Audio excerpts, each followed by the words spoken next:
Good morning, or good afternoon, or good evening, whenever you are listening to this reading. This is Chapter 3 of Nim's Island by Wendy Orr with Miss Caruso. So, Chapter 3. When the sun rose pink over Fire Mountain, Nim phoned Jack again, but there was still no answer, no ring, nothing at all.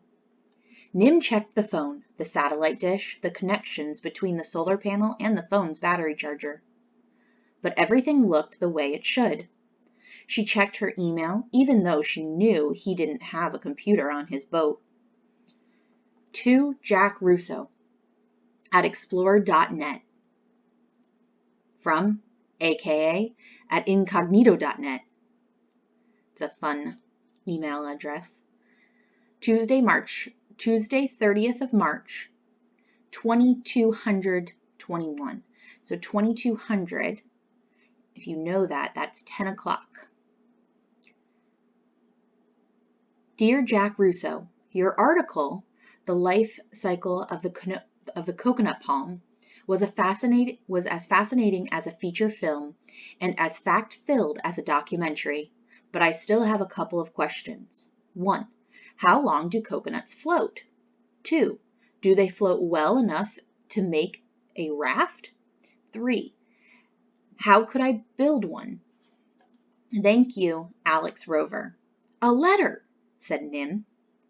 She knew it wasn't hers. She knew that Alex Rover was just asking Jack a science question, but it was still a letter. It was as if someone, somewhere in the world, knew she was alone and was saying hello.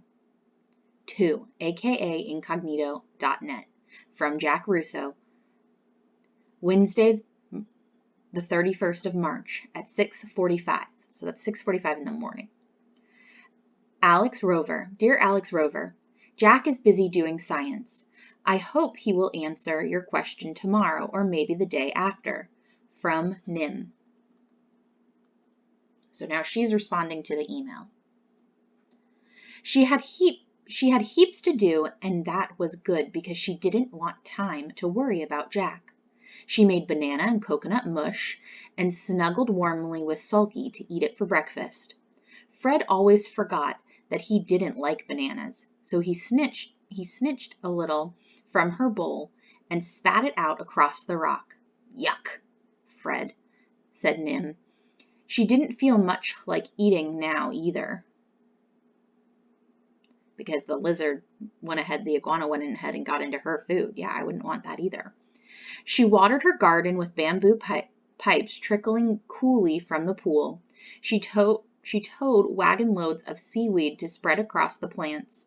She picked 10 ripe strawberries and a handful of peas. Jack loved strawberries. She made a new broom with a fallen down palm branch and swept the hut out. She filled in Jack's charts with a big no across the space for rain, and the numbers for the barometric pressure and sea temperature and east for where the wind was coming from. She wished it would turn around and blow Jack home. And she climbed the tall palm tree just in case she could see the white sails. And when she couldn't, her stomach tied itself into a hard, tight knot.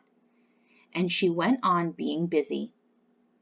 So during this time, she went ahead and Jack hasn't been home, she hasn't heard from him, and she's all alone on this island. So she's starting to feel very worried and a little upset too. She's missing that connection.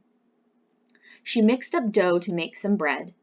It grew swollen and puffy, and she punched it hard in the middle, oofing the air out of the puffiness and the knot out of herself.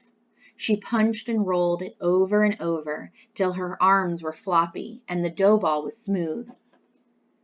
When she wrapped it in a fresh banana leaf and carried it to the hissing stones, where Fire Mountain met the rocks of Keyhole Cove, and fountains of steamy water sometimes shot high and wild into the air. Today there was just the small yellow pool spattering slimy bubbles, and the rocks around too hot to touch. So Fire Mountain is definitely a volcano, and that means that the rock around it is very hot. So I think she's going to be using that as an oven. It was too hot to touch, hissing steam from every crack, and the smell like a rotten frigid bird's egg smashed on the beach. Nim squatted at the edge of the way of the wind and stink. She shaped her dough into 8 flat pancakes and flicked them one by one onto the hot rock. What Nim liked best about cooking bread was watching the dough she mixed from dry flour, yeast, and water puff into warm, fresh bread. Science, Jack said, but Nim thought it was magic. So Jack isn't actually there saying science. She's going ahead and hearing him from what he said before. But she likes to believe it's magic. It's more fun that way. Today it was nothing. Today, when the bread bubbled and puffed in the middle, it didn't even make her smile. When she flipped it over with her bamboo flipping stick and then neatly back into her banana leaf, it was just bread, because cooking bread was what she had to do today. And if she did anything that she was supposed to do, if she did everything that she was supposed to do, then Jack would come home tonight and everything would be all right. So she's trying to keep as busy as possible and get all of her things done, so when Jack does come home, and as she's hoping, that it will be okay. So she went on doing jobs, busy, busy, busy all day.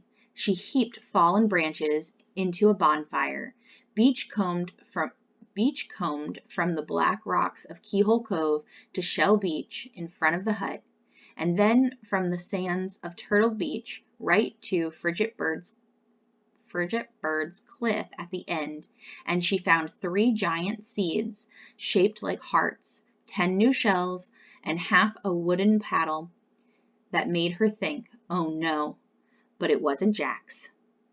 Suddenly, she was too tired to do anything more. She made a banana sandwich and curled up on the rock between Selkie and Fred to read the last chapter of her book. Remember, she's reading Mountain Madness, that adventure book. When she finished, she felt happy and sad at the same time, because the ending was warm and smiley, but she didn't want to say goodbye to the people in the book. I'll read it again, Nim decided, and read the title out loud as if she'd never seen it before. Mountain Madness by Alex Rover. Alex Rover, she shouted. Fred fell off the rock and Selkie honked crossly at being woken from her nap. Sorry, Nim said. She opened the book again and unfolded the newspaper bookmark. Alex Rover, author or hero. The most famous writer in the world has written a new book, Mountain Madness, by Papyrus Publishing, 1595. Cliff-hanging adventure, romantic love story. Read it and you will think you're living it. You'll feel the cold rush of winds as you jump out of a plane, the sweat on your palms as you rappel down a cliff. So, is Alex Rover the author or the hero?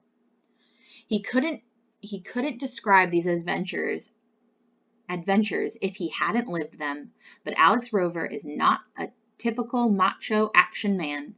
Anyone lucky enough to meet him will find a very special human being, a mountain climber who finds poetry on the peak, an explorer who sings the glories of the stars. Unfortunately, meeting him is not easy to do. He refuses to give interviews or photographs. Daily Defoe, his editor of Papyrus Publishing, claims that she has never met him or even spoken to him on the phone. We correspond by email, she says. We correspond by email, Nim repeated. It sounded important and funny. I corresponded with Alex Rover by email. Selkie, she said.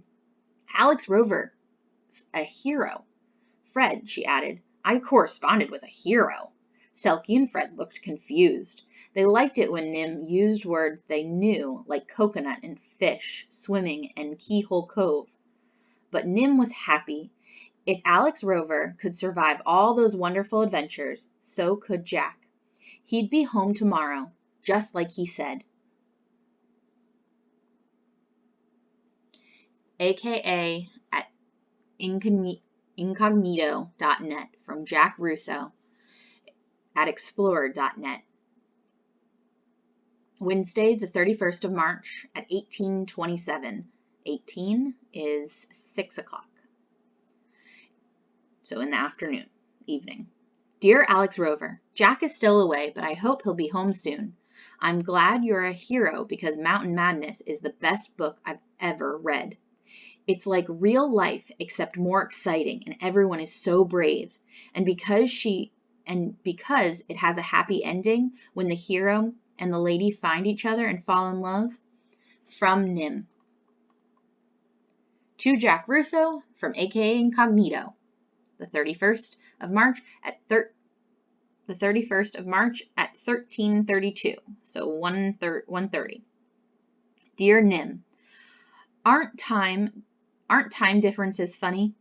Because hers was, if you look at the time, they're in different time zones. Hers was the 31st of March at 6 p.m. and his is at 1 p.m. Aren't time differences funny? When it's nighttime where I live, the sun's coming up for you. You're living in my tomorrow. The other funny thought is me being a hero. I'm as unhero as anyone can be. I can climb mountains if they're made out of paper and swim rivers if they're in my bathtub with lots of bubble bath. I'm not even brave enough to talk to reporters. That's why they make up stories about me. One reporter even made up my name and called me Alexander. Yours, Alex, or Alexandria Rover. Nim had never heard the name Alexandra. Alex Rover had never thought that anyone could be all alone on a tiny island in the middle of the ocean.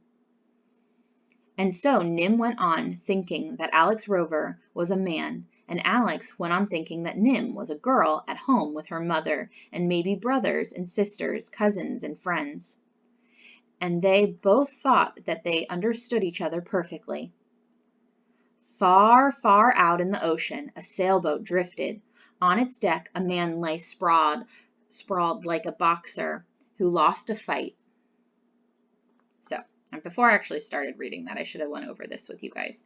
So, Alex or Alexandra, which is interesting. Now, we think that Alex Rover is a male, and Nim and Alex is thinking that Nim is a girl at home and not on an island because they haven't gotten into any of those details. They're just making assumptions. So, and they both thought that they understood each other perfectly, but really they haven't discussed much. So now we're changing scenes. Far, far out in the ocean, a sailboat drifted. On its deck, a man lay sprawled like a boxer who lost a fight. Ooh, who do we think this is? Far out on an ocean on a sailboat, a man lay sprawled like he lost a fight. A frigate bird, his dark wings was wide as the man was tall, swooped curiously. Jack opened his eyes. It's Jack. He's on the boat. Jack opened his eyes. He was hot, thirsty, and sore all over.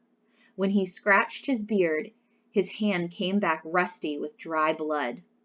So when you guys, he's out on the boat. He's sprawled out like a boxer who lost a fight. So I'm thinking that the fight was the storm, and now he lost it, which means that his boat, he probably can't run it because it's a sailboat, and he might have lost his sails and things like that, and the booms.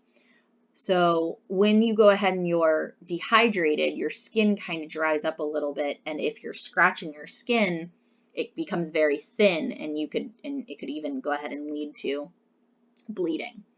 He sat up and remembered.